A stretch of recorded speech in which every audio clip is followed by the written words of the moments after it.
Un millionnaire est revenu chez son ex-femme après 4 longues années de séparation, et il s'est figé lorsqu'il a vu sa fille de 5 ans, vêtue de vêtements usés et délavés, frotter le sol comme une bonne, tandis que les adultes étaient assis, se relaxant devant la télévision, et ce qu'il a fait ensuite a laissé tout le monde complètement sans voix.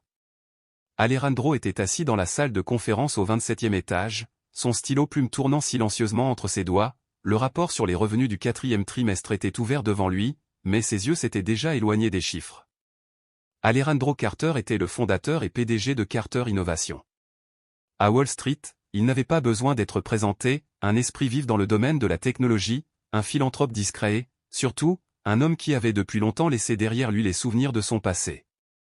Plus récemment, son nom est apparu sur la liste 40 Under 40 de Forbes.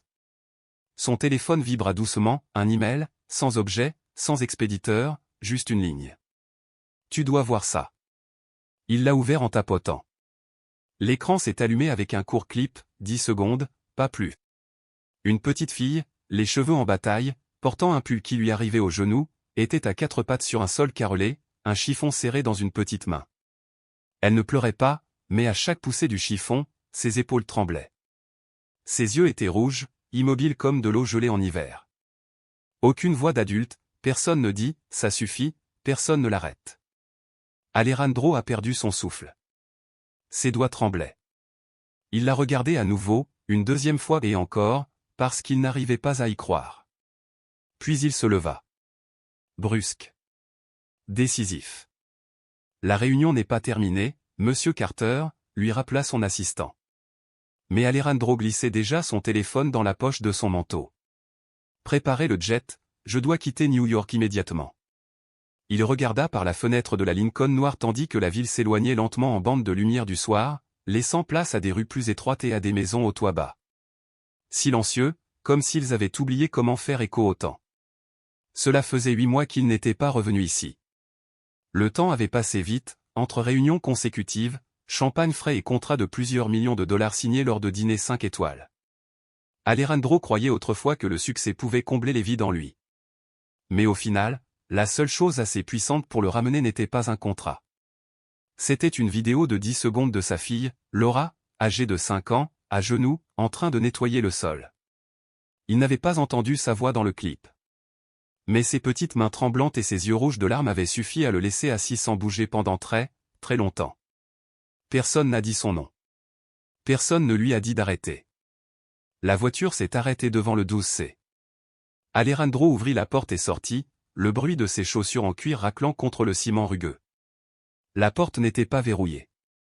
Il l'a poussée pour l'ouvrir. À l'intérieur, le scintillement de la télévision projetait une lumière diffuse sur le mur qui s'écaillait. Todd Miller, le mari actuel de Becky, était assis, une jambe sur l'autre, une canette de bière à la main, les yeux rivés sur l'écran. Un homme vivant des allocations chômage et du blâme.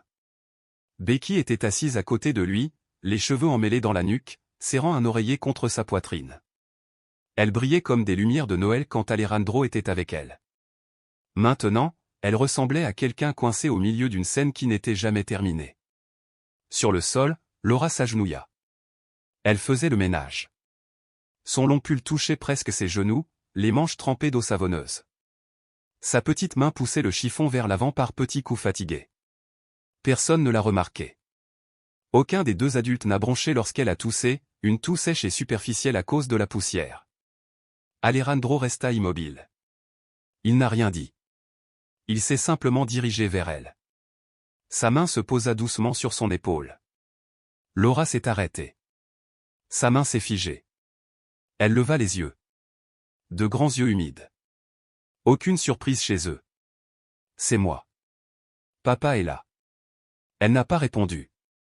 Elle se leva lentement, la tête légèrement baissée. Alejandro se tourna, les yeux rivés sur Becky. Avez-vous quelque chose à dire pour votre défense? Elle ne s'est pas levée. Je n'ai pas demandé. Ses lèvres se pressèrent en une ligne fine et silencieuse. Todd rigola dans sa barbe. Elle apprend juste à être indépendante. Ne fais pas comme si elle n'avait jamais nettoyé un sol. Alejandro s'avança, se pencha et souleva Laura. Elle posa sa tête sur son épaule, ses bras s'enroulant librement autour de son cou, comme si son corps se souvenait d'une position que son cœur n'avait pas tenue depuis très, très longtemps. Il se retourna et se dirigea vers la porte. Personne ne l'a appelé. Personne n'a essayé de l'arrêter. La vieille porte grinça en se refermant derrière eux. Comme la fin d'une phrase que personne n'a pris la peine de terminer. Le vent de la nuit glissait le long de son col. Alejandro serrait sa fille plus fort. Elle ne parlait toujours pas, mais sa respiration était devenue plus régulière. Chaque pas qu'il faisait était lourd du poids du passé. Mais il savait que s'il ne continuait pas à marcher, la route devant lui se fermerait à jamais. Et cette fois, il ne laisserait pas cela arriver. Les mains d'Adam sur le volant, son chauffeur privé de longue date, étaient aussi stables que jamais. Mais dans le rétroviseur, ses yeux n'arrêtaient pas de se tourner vers le siège arrière. Alejandro n'a rien dit. Il n'avait pas besoin de demander. Laura était attachée au siège de sécurité par les mêmes mains qu'Alejandro ne se souvenait pas avoir utilisées récemment pour quoi que ce soit, sauf pour tenir des dossiers. Il attacha la ceinture, se penchant légèrement, suffisamment près pour sentir son souffle. Laura n'a pas levé la tête. Elle ne s'est pas éloignée non plus. Ses petites jambes étaient repliées, ses petites mains agrippaient l'ourlet de sa chemise. La voiture s'est engagée sur la route principale. La lumière d'une station-service plus loin baignait l'intérieur de la voiture d'une douce lueur jaune, projetant la silhouette de Laura inclinée sur le côté. « Papa » murmura-t-elle, la voix sèche, comme si elle n'avait pas bu d'eau de la journée. « Oui, chérie. Tu te souviens encore de la chanson que j'aime ?» Alejandro leva les yeux. Il n'avait pas besoin de demander lequel. Ses doigts se sont dirigés vers l'écran tactile, faisant défiler une vieille playlist qu'il n'avait jamais supprimée. Une intro lente à la guitare jouée. Laura posa sa tête contre la fenêtre et ferma les yeux. 3 minutes plus tard, sa respiration s'était stabilisée. Ses petites épaules tombèrent, comme si elle avait posé un sac à dos invisible. Personne n'a parlé pendant le reste du trajet. Il n'y avait jamais eu aucun signe d'enfant dans le pantouse d'Alejandro. Mais cette nuit-là, une petite pièce dans le coin le plus à gauche a été nettoyée et préparée. Linge de maison frais. Un lapin en peluche qu'il avait acheté une fois mais qu'il n'avait jamais envoyé. Une photo encadrée posée sur le bureau. Laura a 3 ans, vêtue d'un costume d'ours, la bouche grande ouverte de rire, serrant une pizza dans ses bras. Alejandro n'a pas dormi. Il s'assit à la table à manger, ouvrit son ordinateur portable et rejoua la vidéo. Pour ne pas confirmer ses émotions cette fois. Il cherchait une trace.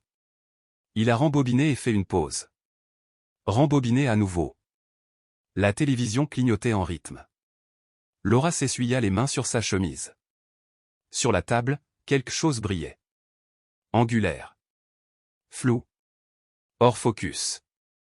Pas à partir d'un appareil photo standard. L'angle était faible. Constant. Immobile. Il a mis le clip en pause à la 8e seconde. Je l'ai marqué. Zoom sur le coin inférieur gauche. Une forme faible est apparue. Comme le bord d'un cadre photo, ou peut-être un petit appareil photo fixe. Un enfant n'aurait pas pu installer une caméra comme ça. Et les adultes dans la pièce semblaient complètement inconscients de sa présence. Alejandro fronça les sourcils. Il a conservé le cadre et l'a envoyé à David, son avocat personnel, avec une note. Besoin de quelqu'un pour retrouver la source de ce clip. Urgent. Le lendemain matin, il fut réveillé par le doux bruit de petits pieds sur le parquet. Laura se tenait près de la porte de la cuisine, une main serrant le bouton de son haut de pyjama. Ses yeux étaient gonflés, ses cheveux toujours en désordre mais ils semblaient fraîchement lavés. Elle regarda la crête grésillée dans la poêle. « Puis-je aider » demanda-t-elle. Pas fort, mais clairement. Alejandro n'a pas répondu tout de suite. Il lui tendit une assiette et désigna le tas de fraises qu'il venait de rincer. Fais un smiley avec les baies. Laisse de la place pour la bouche. Laura s'assit, ses doigts touchant doucement chaque baie comme si elle organisait son propre petit monde. Pendant quelques minutes, la cuisine n'entendit que le crépitement de l'huile, le tapotement d'une cuillère sur une assiette et une respiration silencieuse. Alejandro ne savait pas par où commencer. Mais il se souvenait du sentiment. C'était comme apprendre à marcher à côté d'un petit pour la première fois, sans le guider, sans le pousser, juste en marchant doucement et silencieusement à ses côtés. Lorsque Laura eut fini de façonner le visage de la crêpe, elle fit glisser l'assiette vers lui sur la table. « On dirait bien toi, » dit-elle, ses yeux cherchant les siens. La bouche est droite aussi. Alejandro rit doucement, le son le surprenant lui-même. Ce soir-là, il reçut un message de David. Aucune métadonnée originale. La vidéo a été légèrement modifiée. Probablement tournée avec un appareil fixe. Pas un téléphone. Alejandro était assis seul dans son bureau, le silence de la pièce aussi épais que le crépuscule. Il fixait l'écran, immobile, puis tourna son regard vers une photo posée sur l'étagère, Laura et Becky, prise l'année dernière à la maternelle. La petite fille avait serré sa mère dans ses bras, rayonnante de joie, les fossettes éclatantes, une joie sans filtre. Mais là, à côté d'eux, se tenait Todd, sa main posée sur l'épaule de Laura, un geste qui disait « C'est à moi », comme si elle avait toujours appartenu à cet endroit, comme si elle y avait toujours appartenu. Alejandro s'est demandé « Qui a enregistré cette vidéo ? Qui l'a envoyée ? Et pourquoi ?» Il savait maintenant qu'il ne s'agissait pas simplement d'une mère en difficulté ou d'une éducation douteuse. C'était plus que cela.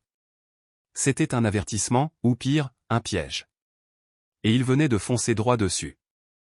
Alejandro est resté à son bureau longtemps après la tombée de la nuit, regardant la vidéo encore et encore, non seulement avec le cœur d'un père mais avec les yeux méfiants d'un homme commençant à soupçonner que quelqu'un avait surveillé sa fille, et cela ne pouvait pas être une coïncidence.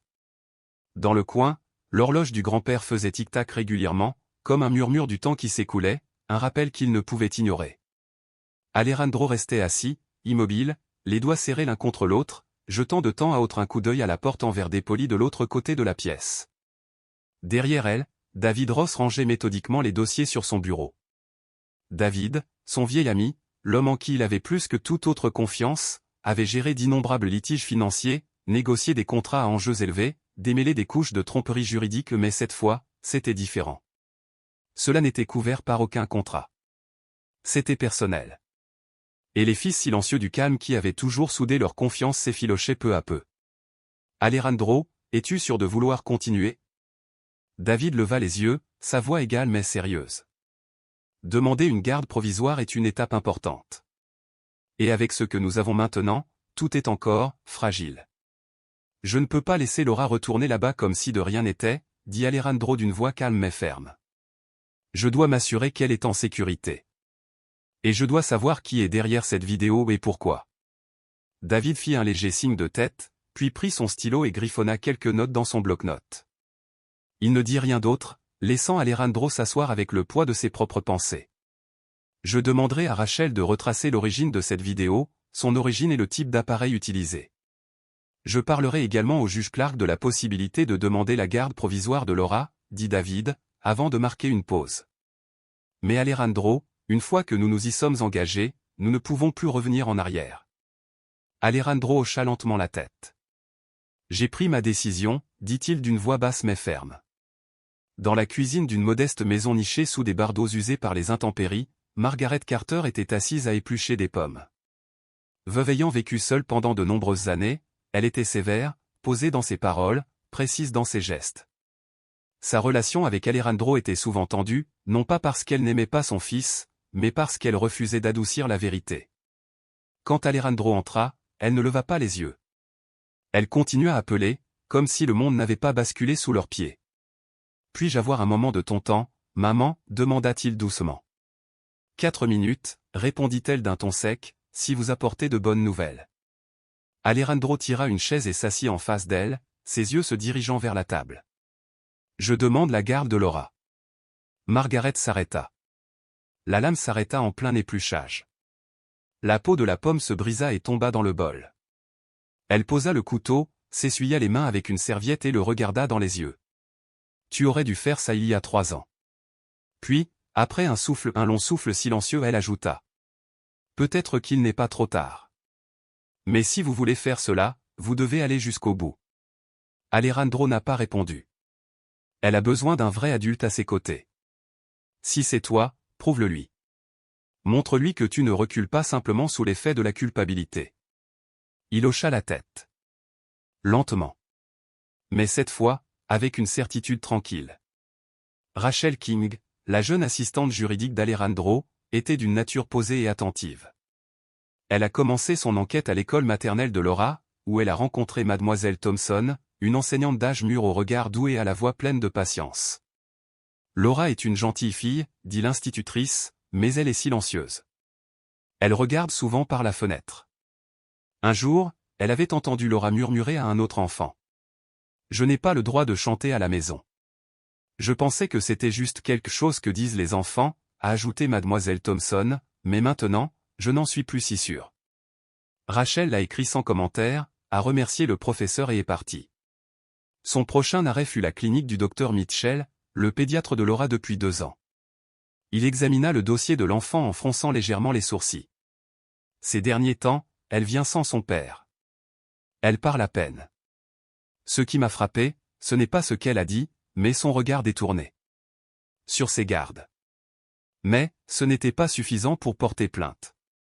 Plus tard, Joe Palmer, l'homme qui possédait la petite épicerie au bout de leur rue, a immédiatement reconnu Laura lorsque Rachel lui a montré une photo. Elle venait chercher des biscuits. Elle comptait chaque centime. Je lui ai demandé une fois, « Pourquoi ta mère n'est-elle pas venue avec toi ?» Elle secoua simplement la tête et dit, « Maman est occupée à dormir à la maison. » Ce soir-là, tandis que les lumières du couloir s'éteignaient peu à peu, Rachel retourna au bureau. Elle déposa les documents neufs sur le bureau de David et se tourna vers Alejandro, toujours assis tranquillement à proximité. « Nous avons quelques détails, » a-t-elle déclaré. « Mais ce n'est pas suffisant. »« Pas encore. Nous n'avons pas encore une vue d'ensemble. » Alejandro leva lentement les yeux. « Et les amis de Laura ? Ils en savent peut-être plus. » Rachel hocha la tête. « Je vais essayer. » Le lendemain, elle visita la classe de Laura. Chloé, une fille aux cheveux bouclés tenant une boîte de crayons, fut la première à prendre la parole. Laura m'a dit à la maison qu'elle n'avait pas le droit de chanter. Son beau-père dit que les filles sages ne font pas de bruit. Rachel n'insista pas. Elle l'écrivit simplement, mot pour mot. Mais intérieurement, les pièces commençaient à s'assembler et ce qu'elles formaient était troublant. Ce soir-là, Alejandro était assis à côté de Laura à table. Le repas consistait en une soupe au poulet, mais elle toucha à peine à sa cuillère. Il lui remplit son verre d'eau, puis se pencha et lui parla doucement. « Demain, tu iras voir maman un moment. J'attendrai dehors. Mais si quelque chose te rend triste, dis-le-moi. » Ou. Il attrapa son manteau, « Si tu ne veux pas parler, donne-moi juste cette veste. » Discrètement cousu dans l'ourlet se trouvait un petit dispositif d'enregistrement sans danger pour les enfants. Laura ne demanda pas pourquoi. Elle regarda simplement la veste et fit un petit signe de tête presque imperceptible. Ce n'était pas une permission, c'était de la confiance ou une chose qu'aucun enfant ne devrait avoir à accorder si tôt. Mais ce soir, sous la douce lueur jaune de la lumière de la cuisine, Alejandro comprit que c'était le début. La vérité avait assez attendu. Demain, ce petit manteau porterait la voix d'un enfant trop jeune pour parler. Mais Alejandro n'avait aucun moyen de savoir que ce qu'il entendrait ne concernerait pas seulement Laura. Cela révélerait quelque chose de plus profond. Plus vieux. Bien plus difficile à affronter. La sonnette retentit 2 fois. Becky ouvrit la porte au 2e coup. Son regard parcourut Alejandro sans s'arrêter, puis se posa sur Lily. « Entre, chérie. » Il n'y a eu ni câlin ni sourire. Lily franchit le seuil comme quelqu'un entrant dans la maison d'un étranger. Alejandro fit un bref signe de tête à Becky, puis se tourna pour partir. Todd n'était pas là. Becky conduisit Lily dans la cuisine, où une assiette d'œufs et de purée de pommes de terre était déjà dressée. Essayant de paraître joyeuse, elle dit « Mange, chérie. J'ai préparé ton plat préféré. » Lily secoua la tête. « Je n'ai pas faim. La maison de papa me manque. » La pièce s'immobilisa. Becky ne répondit pas. Elle s'assit simplement en face d'elle, un nuage d'inquiétude dans le regard. Sous l'ourlet de la chemise de Lily, le petit enregistreur captait chaque son, le tintement d'une cuillère dans l'assiette, le lent frottement d'une chaise qui bougeait, puis la voix de Becky, un murmure fragile. « Si tu continues comme ça, ils vont t'éloigner de moi. » La nuit est arrivée comme une ombre qui s'insinue. Les lumières du couloir vacillèrent et s'éteignirent. Lily s'endormit tôt. Becky était assise dans le salon, emmitouflée dans une couverture, le regard rivé sur l'horloge. Puis, la serrure de la porte d'entrée claqua doucement. Todd était rentré. Il jeta ses clés sur la table, ouvrit le réfrigérateur et but une bière. Voyant Becky toujours éveillée, son expression s'assombrit. « Tu joues encore à la famille heureuse ? Ton ex emmène la fille en promenade, la dépose comme si de rien n'était, et tu restes assis là comme si tout allait bien ?» Becky se leva lentement. Todd, pas ce soir. Je suis vraiment fatigué. Moi aussi, je suis fatigué, Becky, s'exclama-t-il. Ce gamin se promène dans la maison comme un fantôme. Il ne parle pas. Il ne me regarde même pas. Tu crois que je veux vivre comme ça? C'est ma fille, dit Becky d'une voix tremblante, et s'il te plaît, ne parle pas d'elle comme ça. Elle est son fille. Elle est la preuve de tout ce qu'on ne peut pas laisser tomber. Mais si je la laisse partir, je perds tout, grommela-t-il. Tu crois qu'ils vont me laisser tranquille? Un type avec un casier judiciaire? Pas de famille? Pas d'enfants à la maison? Combien de temps crois-tu que je vais garder ce boulot? Becky s'est figée. Sa voix à peine plus haute qu'un murmure, elle demanda. Qu'est-ce que tu dis, Todd?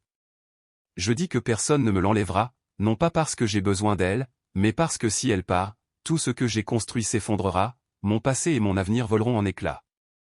Un verre s'échappa des mains de Todd, s'écrasa contre le mur et des éclats se dispersèrent sur le sol. Personne ne me l'enlèvera, rugit-il, la voix tremblante de rage ou de peur, c'était difficile à dire. Le lendemain matin, Alejandro réécouta l'enregistrement. Chaque voix, chaque son était clair et net, plus clair que la veille. Il se laissa aller dans son fauteuil, mais il ne put rester immobile bien longtemps. Ses poings se crispèrent, ses tendons se tendirent, comme si chaque mot qu'il ne pouvait pas encore prononcer s'était accumulé au bout de ses doigts, attendant d'être libéré. Il ne s'agissait plus d'être parent.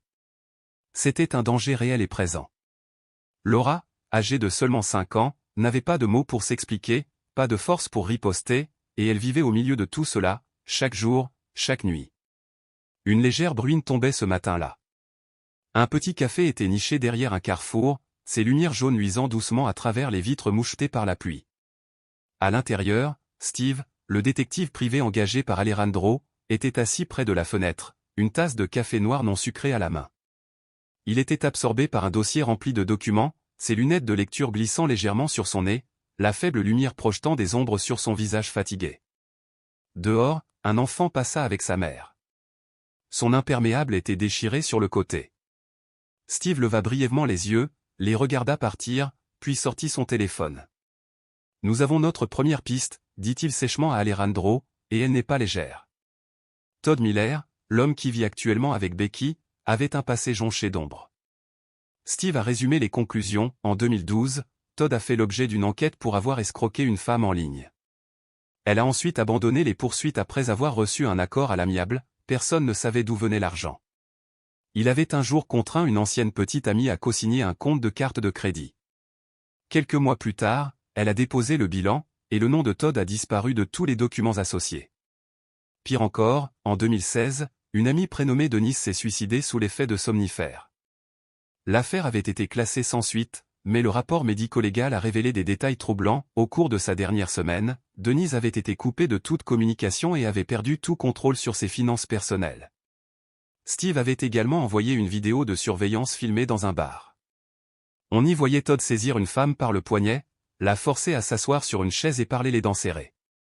Il n'y avait eu aucune plainte officielle, mais quelque chose dans le regard de la femme glaçait le cœur d'Alejandro. Steve avait également enquêté sur Becky Wilson. Elle avait consulté 4 fois dans une clinique psychiatrique après son divorce. Son dossier médical mentionnait une légère dépression et des épisodes de panique postpartum, bien que son traitement ait été irrégulier. Tina, une amie de longue date, avait partagé « Becky m'a dit un jour, je ne sais même plus si je suis encore mère ou juste femme de ménage. » Cette phrase m'a fait froid dans le dos. Steve conclut que Becky n'était pas malveillante. Mais elle était prise dans un réseau subtil de contrôle, dont Todd était le centre. Un après-midi, Alejandro se rendit chez Becky sous prétexte de demander le dossier scolaire de Laura. La porte d'entrée n'était pas verrouillée. Il frappa doucement. Pas de réponse. De l'intérieur, il entendit le léger bruit de petits pas, suivi d'un tintement sourd, quelque chose heurtant le sol, comme une tasse en verre qui se déséquilibre. Il n'est pas entré. Debout sur le seuil, il a crié doucement « Becky ?» Quelques secondes de silence. Puis une voix d'enfant, faible et hésitante, répondit. « Maman, si je vais bien, est-ce que je peux rester? Est-ce qu'on ne peut pas m'éloigner à nouveau ?» Alejandro s'est figé. Aucun enfant ne pose une telle question à moins d'avoir entendu quelqu'un d'autre s'en inquiéter ou juste devant lui. Plus tard, sous la faible lumière ambrée du salon d'Alejandro, Steve a placé un petit enregistreur sur la table en bois et a appuyé sur lecture. Une voix se fit entendre, rauque, légèrement tremblante. C'était la voix d'une femme âgée, probablement habituée à parler lentement et prudemment. « Je m'appelle Dorothy. J'habite l'appartement de gauche. D'habitude, je ne me mêle pas des affaires des autres, mais il y a des choses qu'on ne peut pas ignorer. » Un bref silence. Comme si elle se remémorait quelque chose qu'elle avait essayé d'oublier. « Un jour, j'ai vu la petite fille Laura au debout sur le balcon. Pas de manteau, rien de chaud. Juste un léger pyjama.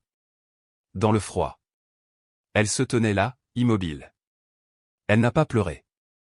Elle n'a pas appelé sa mère. Elle a juste regardé la rue comme si elle attendait quelqu'un. » Dorothy s'éclaircit doucement la gorge, puis continua. Sa voix était plus lente, plus posée.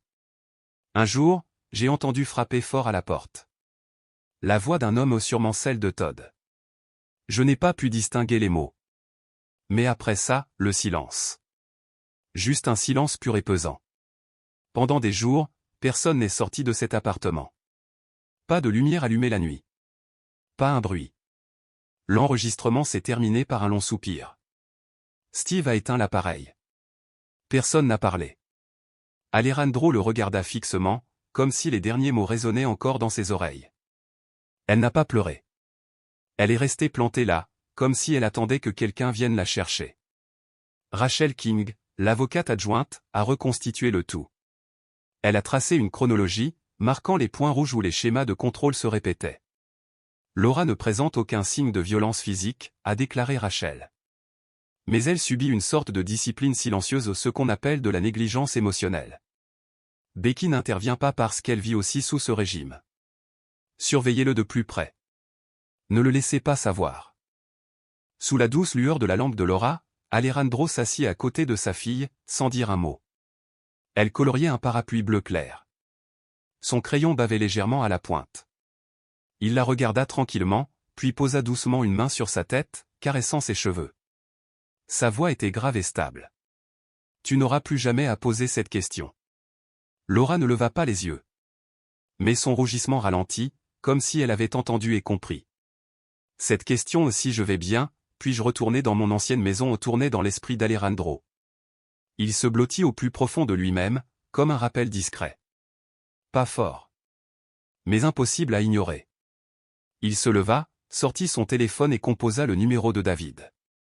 Lorsqu'il parlait, sa voix n'était plus celle d'un père en quête de justice.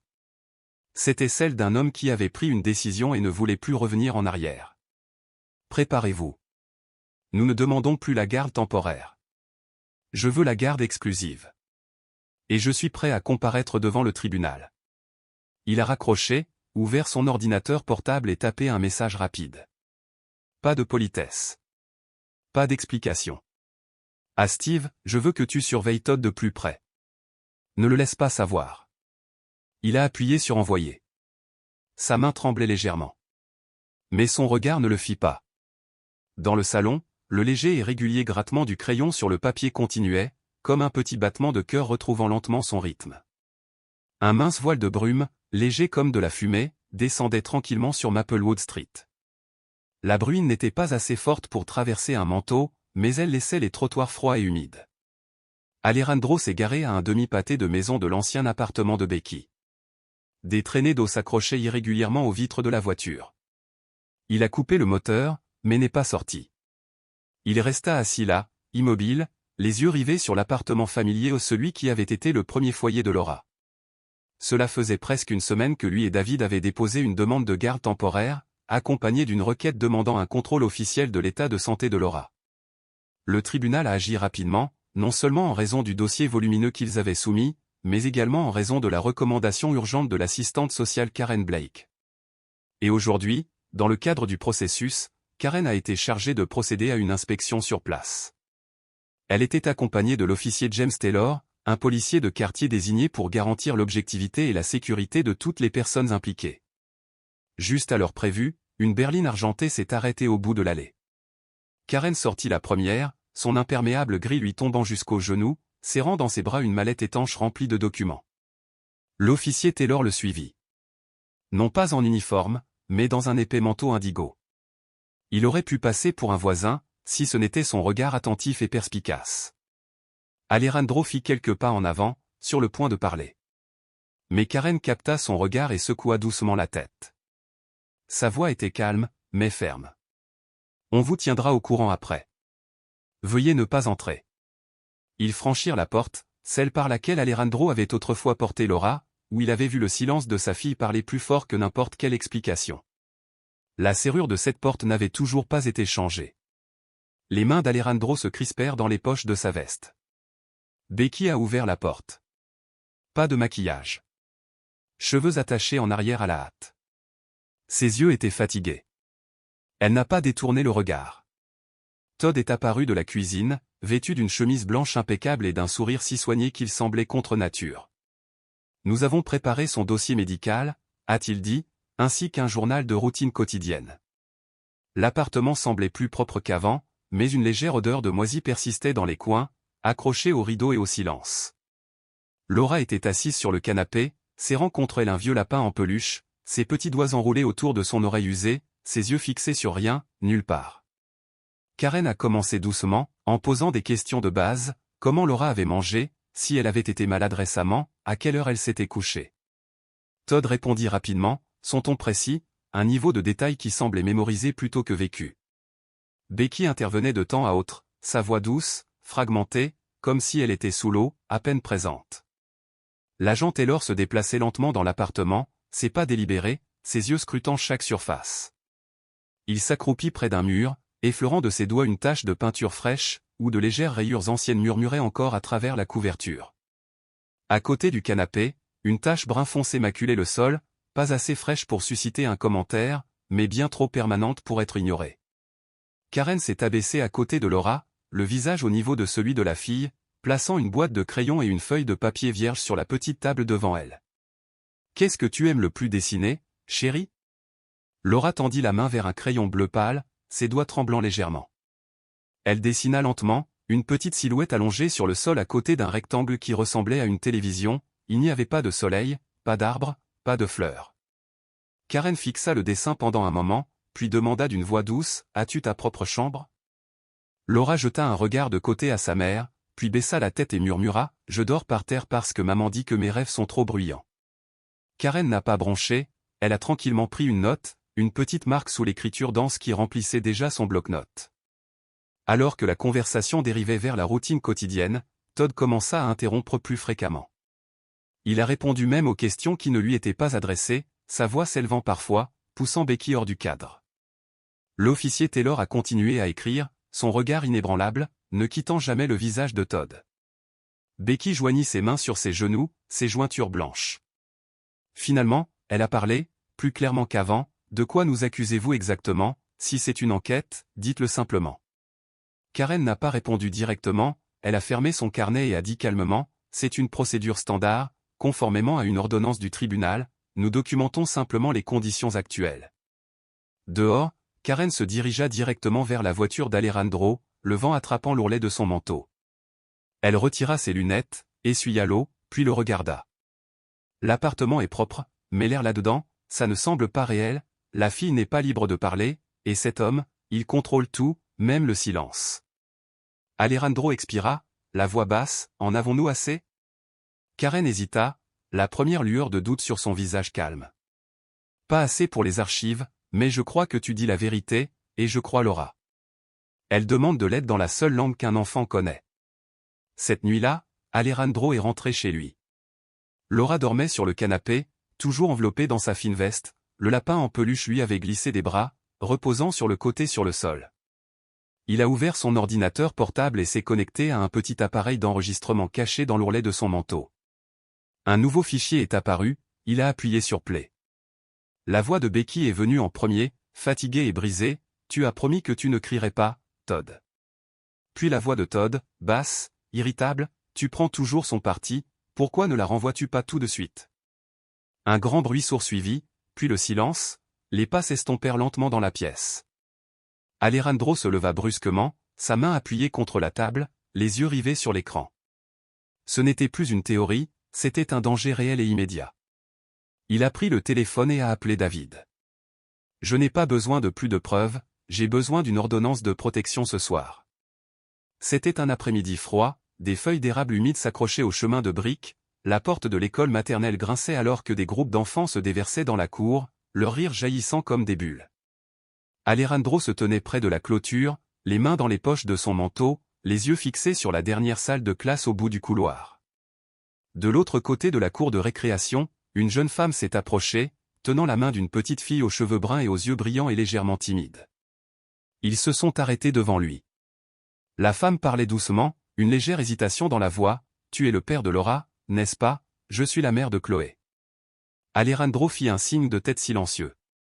Elle a fouillé dans son sac et en a sorti un téléphone. Sur l'écran, il y avait une vidéo clignotante. Laura, penchée, essuie le sol. Chloé l'a enregistrée pendant qu'elle jouait derrière l'école. Quand nous sommes rentrés à la maison, elle m'a demandé « Pourquoi Laura nettoie le sol toute seule, maman, pourquoi personne ne l'aide ?» Je ne savais pas comment répondre. Alors, après y avoir longuement réfléchi, j'ai décidé de vous envoyer le clip. À l'époque, je ne savais pas qui tu étais, j'ai juste vu le nom de Laura dans une vieille liste de contacts de l'école maternelle. Je l'ai envoyé parce que je pensais que si tu étais quelqu'un de proche d'elle, tu devrais peut-être le savoir. Je ne savais pas que cela aurait autant d'importance. Chloé se tenait à moitié cachée derrière sa mère, seule une partie de son visage apparaissant. Alejandro s'agenouilla légèrement, son regard chaleureux. Tu as fait ce qu'il fallait. À cause de toi, les adultes ont dû regarder de plus près. Merci Chloé. La petite fille hésita, puis marmonna, je viens de voir Laura nettoyer le sol, et personne ne l'aidait. Je pensais que si c'était moi, je me sentirais vraiment triste. Alejandro n'a pas répondu tout de suite. Il posa doucement une main sur sa petite épaule et hocha la tête en guise de remerciement. Chloé hocha la tête en retour, presque imperceptiblement. Puis, comme si un poids s'était levé de sa petite poitrine, elle attrapa la main de sa mère et courut vers le parking. Plus tard dans la soirée, Alejandro était assis dans sa voiture près de l'école. La radio était basse, mais il n'écoutait pas. La cloche de sortie a sonné, la porte de la classe s'est ouverte et Laura est apparue, traînant un sac à dos surdimensionné, sa petite silhouette se déplaçant lentement. Ses yeux scrutèrent la foule, à la recherche de quelque chose de familier. Quand elle l'a vu, elle s'est figée. Une seconde s'est écoulée. Puis elle s'est précipitée vers lui. Papa. Alejandro s'agenouilla, les bras grands ouverts. Laura vola vers eux, jeta ses bras autour de son cou et s'accrocha fermement à lui. Elle ne dit rien, son haleine sentait encore légèrement le lait.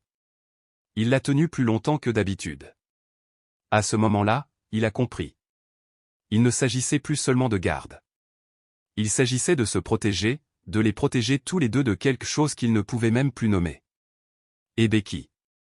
Elle ne devrait pas non plus être laissée dans cette obscurité.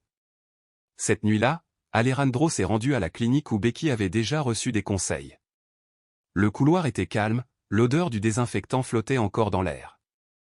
Il attendit en silence jusqu'à ce qu'il soit appelé dans le bureau du docteur Mitchell, le psychologue qui avait supervisé le cas de Becky après le divorce.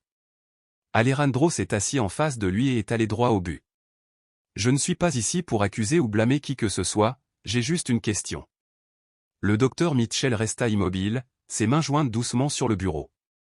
Si je veux l'aider à guérir de l'intérieur, d'une manière ou d'une autre, est-ce même possible? Le médecin l'étudia, le regard fixe, pensif. La guérison ne vient pas des efforts de quelqu'un d'autre. Mais si vous pouvez être là, ne pas vous éloigner, ne pas pousser, juste rester stable, comme quelqu'un qui attend le printemps après le plus long hiver, alors oui, il y a encore une chance. Alejandro fit un petit signe de tête. Il ne savait pas où le chemin le mènerait, mais cette fois, il n'abandonnerait pas à mi-chemin. Tard dans la nuit, dans leur petit salon, Laura était assise sur le tapis. Elle tenait un crayon et dessinait tranquillement sur une feuille de papier vierge. Personne ne lui a demandé de dessiner, personne ne lui a dit quoi faire. Quand Alejandro est arrivé, elle a brandi la photo. Une maison, deux adultes de chaque côté, un petit enfant au milieu tenant leurs deux mains. Tous les visages avaient des yeux. Il n'y avait personne sur le sol. Personne n'a regardé en bas. Alejandro l'a regardé pendant un long moment. Et pour la première fois, il n'avait pas peur. Cette image était sa voix. Et c'était la réponse qu'il cherchait. Aucun d'entre eux, Alejandro, Becky ou même Laura, n'avait imaginé que leur histoire finirait devant un tribunal. Mais parfois, il suffit d'une vidéo de 10 secondes, d'un murmure d'un enfant de 5 ans et d'un silence qui dure trop longtemps pour que tout s'effondre. Alejandro n'avait jamais eu l'intention de contester la garde par colère. Il y a 4 ans, l'entreprise technologique qu'il avait fondée était au bord de l'effondrement. Il a choisi de protéger ce qu'il croyait être son seul véritable héritage, la sécurité financière de sa fille. Il n'était pas doué pour vivre de vie. Le mariage s'est fissuré, puis s'est effondré, comme tant de gens le font quand ils oublient que l'amour a besoin d'être soigné, comme un enfant. Becky a obtenu la garde. Alejandro ne s'est pas battu. Pas de bataille juridique, juste une démission silencieuse. Il a continué à envoyer des cadeaux d'anniversaire et à payer la pension alimentaire à temps. Mais Laura, la fille silencieuse qui avait l'habitude de jeter un œil derrière les rideaux, s'est lentement échappée de son monde. Jusqu'à ce que le clip fasse surface. L'audience a eu lieu par une matinée humide. La salle d'audience était petite, faiblement éclairée, l'odeur du vieux bois persistant dans l'air immobile. Alejandro est arrivé tôt, assis immobile, les mains jointes sur sa poitrine, les yeux rivés vers l'avant. Rachel King, la jeune avocate que David Ross avait désignée, était assise à côté de lui, organisant les documents avec une précision silencieuse. Il parlait peu. Becky est entrée plus tard, lentement. Elle ne portait pas de maquillage, un vieux manteau de laine, ses cheveux attachés en arrière. À côté d'elle se tenait Mark Bennett, l'avocat que Todd avait engagé. Le siège à côté de lui est resté vide. Todd n'était pas venu. Becky n'a jamais regardé vers Alejandro. Ses yeux restaient baissés, la fière ligne de ses épaules s'affaissait. L'audience a commencé. Mark Bennett a pris la parole en premier. Votre honneur, Monsieur Carter a été largement absent de la vie de sa fille pendant près de 4 ans.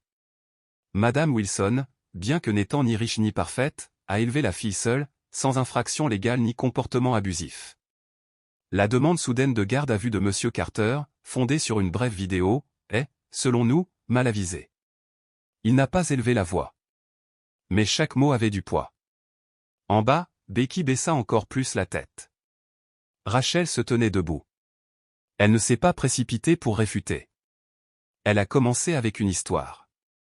Je ne nie pas que Madame Wilson était présente pendant les années où Alejandro était absent. Mais la présence ne signifie pas toujours la sécurité. Nous ne sommes pas ici pour attribuer des blâmes. Nous sommes ici pour faire éclater la vérité. Une fillette de 5 ans nommée Laura vit dans un environnement de contrôle, sans voix, se repliant sur elle-même d'une manière qu'aucun enfant ne devrait faire. Rachel a exposé les preuves. La vidéo que Chloé a enregistrée depuis la fenêtre de la classe. L'audio du manteau de Laura. Témoignage de son professeur, Mademoiselle Thompson. Dr Mitchell. Joe Palmer, l'épicier. Et enfin, le rapport de Karen Blake, travailleuse sociale indépendante. Karen a pris la parole. Sa voix était claire, inébranlable. J'ai parlé avec Laura en privé. Quand je lui ai demandé ce qu'elle aimait le plus, elle a dessiné une personne allongée sur le sol à côté d'une télévision, sans bouche. Les enfants ne mentent pas dans leurs dessins. Je ne crois pas que c'était un jeu. Je crois que c'était un cri. Alejandro n'a pas regardé Becky. Mais il savait que, de l'autre côté de la pièce, elle ressentait chaque mot comme une coupure dans cet endroit fragile de son cœur qui était encore une mère. Elle avait autrefois aimé sa fille, l'avait suffisamment aimée pour rester, même lorsque la vie avec Todd était devenue un sombre couloir de lassitude. Mais l'amour ne suffit pas toujours. Parfois, cela devient la chose même qui vous emprisonne dans une prison sans barreaux. Le juge Clark, un homme d'une 60aine d'années aux yeux enfoncés et peu bavard, resta silencieux plus longtemps que prévu. Finalement, il a parlé. Le passé nous informe. Mais c'est le présent que le tribunal doit voir. Sur la base de preuves vérifiées, j'accorde la garde temporaire à Monsieur Alejandro Carter. Madame Wilson conservera ses droits de visite, sous surveillance. Elle est également fortement encouragée à commencer une thérapie psychologique. Elle souhaitait que sa demande de garde à long terme soit reconsidérée, mais personne n'applaudissait.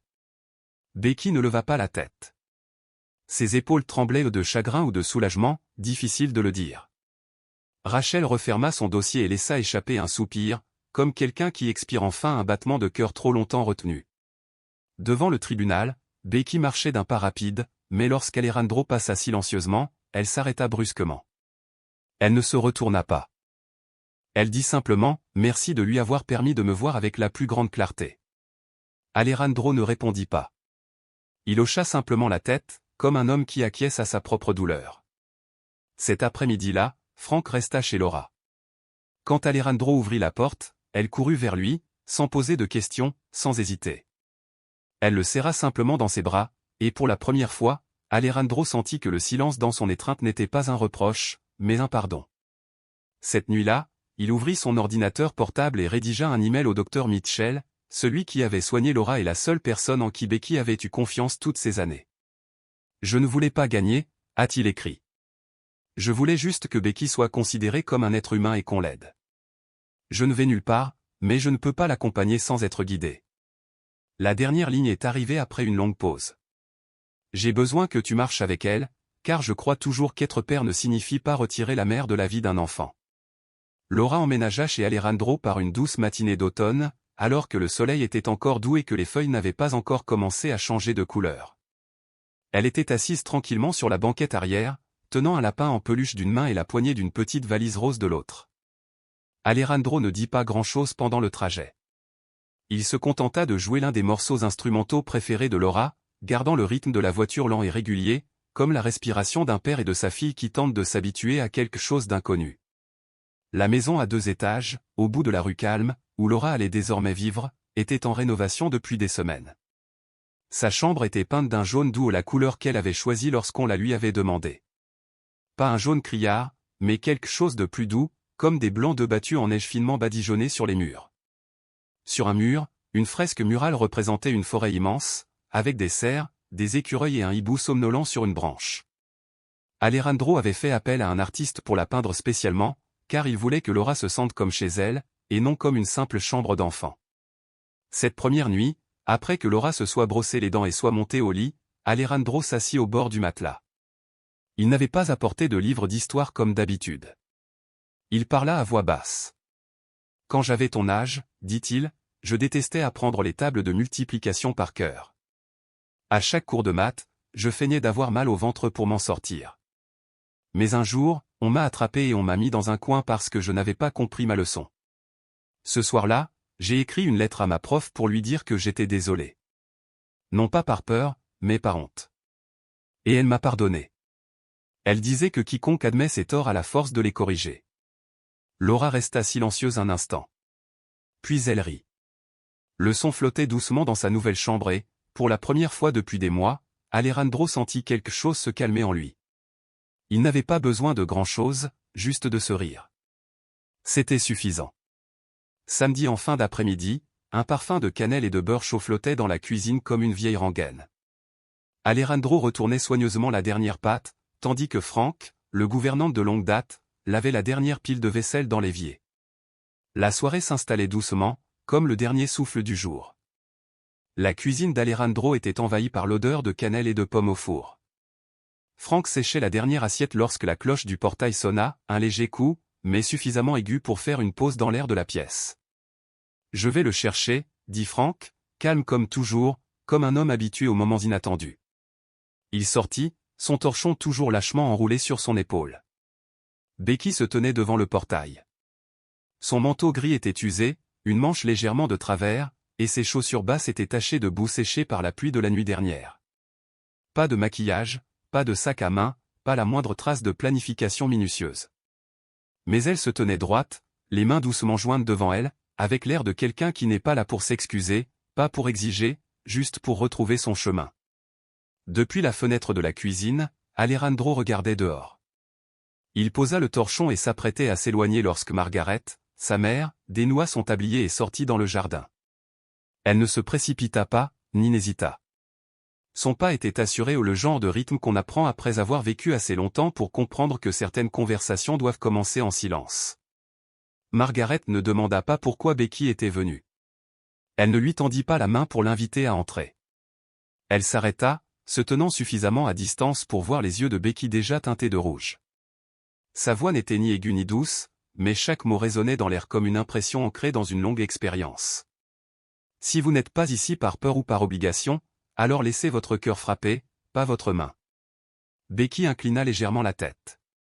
On ne savait pas si elle hochait la tête ou si elle ne parvenait tout simplement pas à lever les yeux, la poitrine trop serrée par les mots qui n'avaient pas réussi à sortir. Elle n'avança pas. Margaret ne dit rien de plus. Elle fit demi-tour et rentra dans la maison, laissant le portail entrouverte ni verrouillé, ni grand ouvert, juste assez de place pour le bon moment et le bon choix. Becky se tenait immobile près de la palissade en bois blanc. Sa main reposait sur la rampe supérieure, sans la serrer, mais sans la lâcher non plus. Elle leva les yeux et son regard se posa sur une fenêtre du 2e étage où une chaude lumière jaune se répandait sur un mur couleur soleil. À l'intérieur, Laura était assise en tailleur sur un tapis à poils longs. Elle alignait des peluches en rang bien net, comme dans une petite salle de classe. Alejandro était assis en face d'elle, tenant un panda en peluche, et parlait d'une voix niaise et exagérée. « Madame la maîtresse, le panda est malade aujourd'hui. Peut-il avoir un jour de congé ?» Laura éclata de rire, se penchant sur le côté en se tenant le ventre. Puis elle jeta un coup d'œil vers la fenêtre, le visage détendu comme un linge humide essoré. Ce sourire léger, naturel et sincère, Becky ne l'avait jamais vu comme ça. Pas autant. Elle ne pleura pas. Elle n'en avait pas besoin. À cet instant, Becky resta immobile, laissant la lumière baigner ses épaules comme si elle était là. Elle ne rentra pas. Mais elle n'était plus dehors. Ce soir-là, Becky rentra chez elle dans le bus de nuit. Le vent filait à travers la vieille vitre, lui soulevant doucement les cheveux. Elle ouvrit son téléphone, tapa un message, puis le supprima. Finalement, elle posa la main sur son ventre et ferma les yeux. Ce n'était plus pour Laura. Pour la première fois, elle voulait guérir, non pas pour sauver quelqu'un d'autre, mais pour se sauver elle-même. Et dans une pièce peinte en jaune à l'autre bout de la ville, Laura époussetait un tableau encadré, un tableau qu'elle avait peint. 3 personnes, avec des pinceaux, pas à main nue. Le son de son rire résonnait comme une chanson sans paroles. Becky posa de nouveau sa main sur la clôture, sans la saisir, juste la toucher. Et à cet instant, toutes les craintes qu'elle avait eues de perdre son enfant, être jugée, rater sa chance se dissipèrent comme un brouillard. Parce que Laura pouvait encore rire comme une enfant. Et parce que Becky, bien que toujours dehors, pouvait le voir. Les larmes coulèrent lentement, sans trembler. Becky ne les essuya pas. Pour la première fois depuis des mois, elle les laissa couler, ne craignant plus de paraître fragile.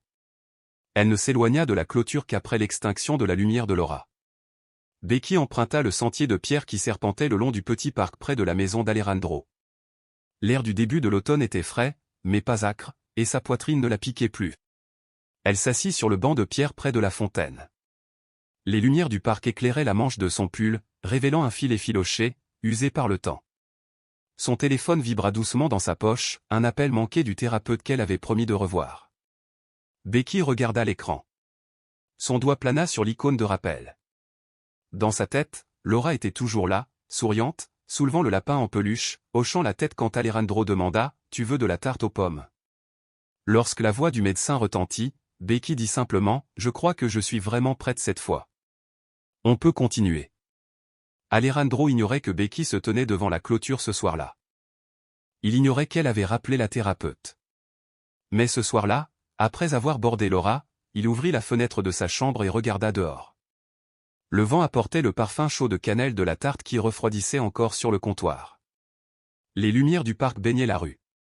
Alejandro appuya son front contre l'encadrement de la fenêtre, pensant à Becky, à un voyage qu'elle entreprenait, à un voyage qu'il ne pouvait pas faire avec elle, mais qu'il pouvait attendre juste devant la porte.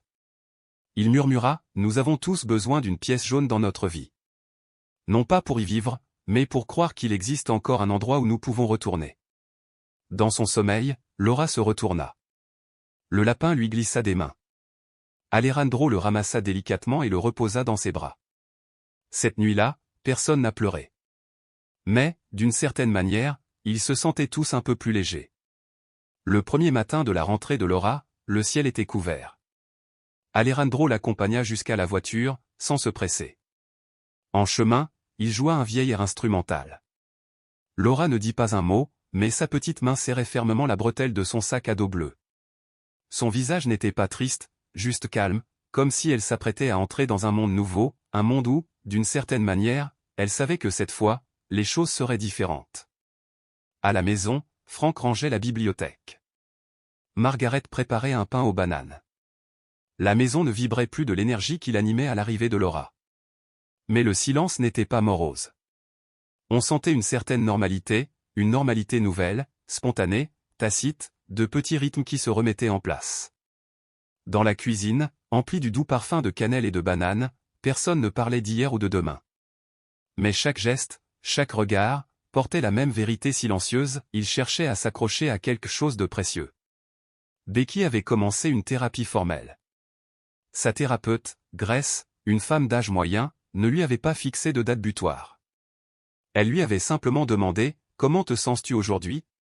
Lors de cette première séance, Becky parlait peu. Elle avait les mains jointes sur ses genoux, son regard se posant souvent sur le rideau au lieu de croiser celui de Grace. Mais dès la 3e séance, elle commença à se confier à propos de la nuit où Laura avait eu de la fièvre et où elle était restée assise en pleurs sur le sol de la salle de bain, ne sachant pas qui appeler. Elle évoqua les moments où Todd s'énervait, cassait des objets, puis la réconfortait comme si de rien n'était. Elle décrivit ce qu'elle ressentait, perdue chez elle, où chaque pas la faisait tressaillir. Et à la fin de la séance, le docteur Grace posa doucement sa main sur le dossier et dit simplement « Vous avez survécu. Maintenant, apprenez à vivre. » Becky fondit en larmes, mais cette fois, elles étaient sincères. Pas pour quelqu'un d'autre, pas pour susciter la pitié. Pour la première fois, elle ne se voyait plus à travers le prisme de la culpabilité ou de la peur.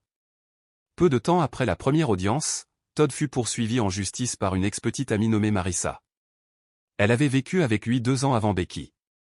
La plainte releva d'anciens dossiers, comportements contrôlants, tromperie financière, menaces émotionnelles. Marissa ne garda plus le silence. Elle porta plainte directement au tribunal, joignant des extraits de son journal, des photos et des messages enregistrés.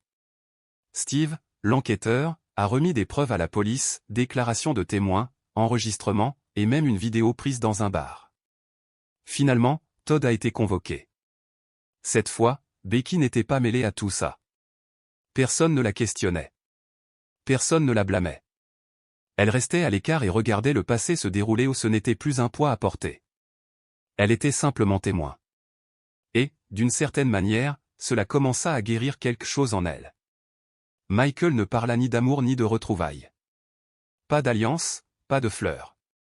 Il comprenait que Becky n'avait pas besoin d'une promesse. Il était tentant de devenir la mère qu'elle croyait autrefois incapable d'être.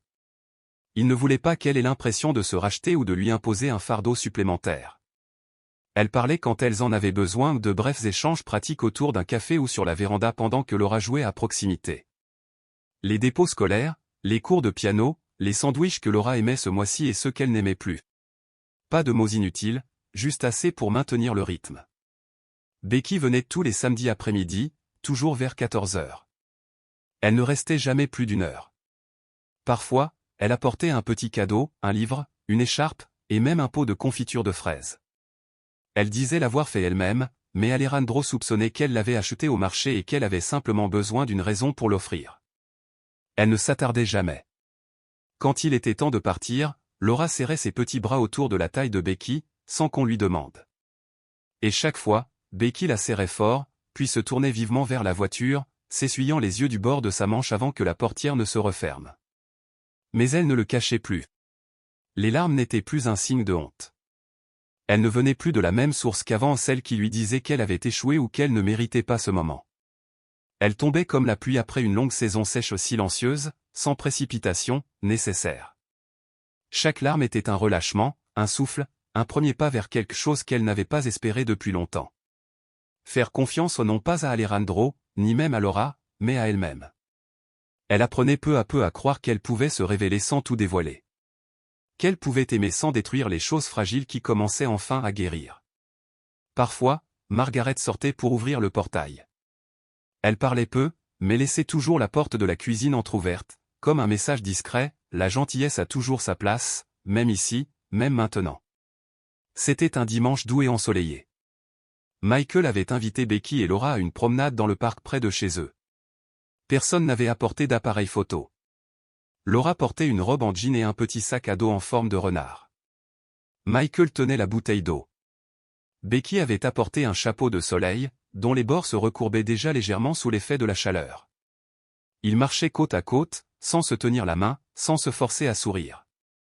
De temps à autre, Laura s'élançait, puis revenait en courant, glissant sa main tantôt dans celle de son père, tantôt dans celle de sa mère, comme pour confirmer, avec une douce certitude, que personne n'était laissé pour compte. Becky sourit. Michael hocha légèrement la tête. Personne ne parla du passé. Personne n'évoqua la douleur. Mais à chaque pas, à chaque contact discret, un long voyage touchait à sa fin. Et à cet instant, aucun d'eux n'eut l'impression de revenir à quelque chose, ils avançaient. Ce soir-là, Laura était assise seule dans sa chambre, époussetant délicatement un dessin au crayon qu'elle avait fait 2-3. Elle utilisait un petit pinceau d'artiste, la main légère et prudente, veillant à ne pas laisser de traces. Les couleurs étaient inégales, certaines floues par la sueur de ses doigts, d'autres chatoyant faiblement d'un étrange reflet métallique. Elle ignorait si le dessin était beau. Elle savait seulement qu'elle ne voulait pas qu'il soit recouvert de poussière. Alejandro se tenait silencieux dans l'embrasure de la porte, observant. Il ne disait rien, ne laissait rien paraître pour l'interrompre. Le seul bruit dans la pièce était le léger frottement des poils sur le papier, un son si faible qu'il semblait un rappel sacré. Lily ne frotte plus le sol. Elle époussait un dessin de 3, avec un pinceau, et non à main nue. Parfois, les événements qui bouleversent nos vies ne surviennent pas par la foudre. Ils se glissent discrètement dans les plus petits détails, une porte non verrouillée, un mot doux non arraché au devoir, ou simplement le regard d'un enfant tourné vers une fenêtre, en quête de nouvelles. L'histoire d'Alejandro, Becky et Laura ne se résume pas à la garde des enfants. Elle raconte le cheminement qui consiste à apprendre à affronter les dures vérités, à écouter avec un cœur ouvert par le temps et à choisir, étape par étape, de continuer.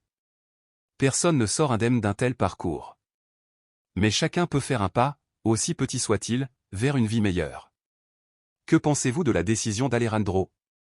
Avez-vous déjà vécu un moment, aussi insignifiant soit-il, qui a changé votre regard sur un être cher? Je sais que chacun de nous porte une histoire. Si tu es fatigué, j'espère que tu trouveras le repos. Si tu te sens perdu, j'espère que quelqu'un viendra te chercher par une porte ouverte. Tu n'es pas seul. Merci d'être resté avec moi jusqu'au bout.